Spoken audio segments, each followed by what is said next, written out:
नाज़िन मलीर में क़त्ल कयल मीरपुर माथेलो वासी इरफान कोराई जे कातिलनि जी गिरफ़्तारी लाइ संदसि वारिस इंसाफ़ जा मुंतज़िर आहिनि। उन हवाले सां ॾिसो था कासिम कलवड़ जी ही रिपोर्ट। नाज़रीन, ॻोठ मोहम्मद अली कोराई में मौजूद आहियूं।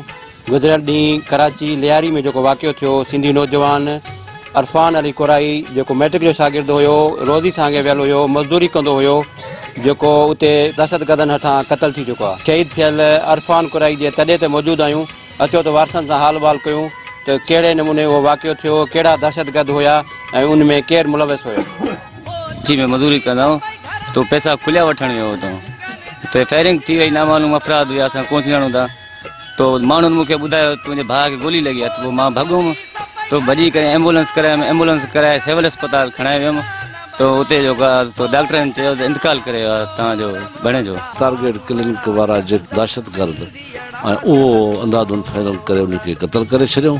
नौजवान मैट्रिक इंटर फर्स्ट ईयर जो शागिर्द बि हो, जेको रोज़गार जे हिसाब सां कराची रहंदो। जीअं त असां तमामु हिकु ॾुख भरे दास्तान आहे। नौजवान जी लाश असांखे मिली आहे कराची मां।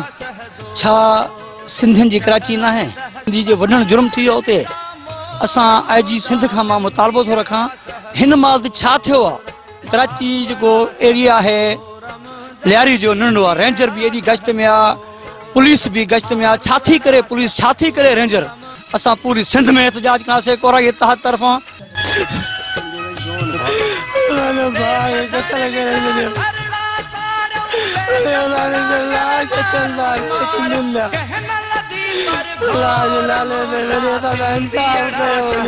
पुट मां जो क़त्ल कयो अथनि, इरफान अली कोराई नाहक कयो अथनि, वियो आहे चांहि वठण, उते क़त्ल कयो अथनि। इंसाफ़ तव्हां वटि कोन्हे, न थियो आहे, का ॻाल्हि कोन्हे चई। असांजो मुतालबो इहो आहे त असांजो नाहक नौजवान सिंधी छोकिरो मारियो वियो। सिंध जी हुकूमत आहे, सिंधियुनि जी हुकूमत आहे, नाले जी हुकूमत आहे, कंहिं सिंधी जी न आहे। असांजे वज़ीर आला साहब खां इहो मुतालबो आहे।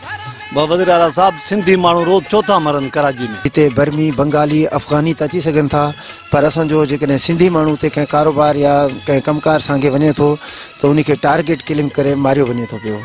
हिन महिल ताईं सिंध पूरी में अमन न आहे, ऐं ख़ासि करे कराची में असां सिंधी माण्हुनि जे लाइ वञणु नोगो एरिया आहे।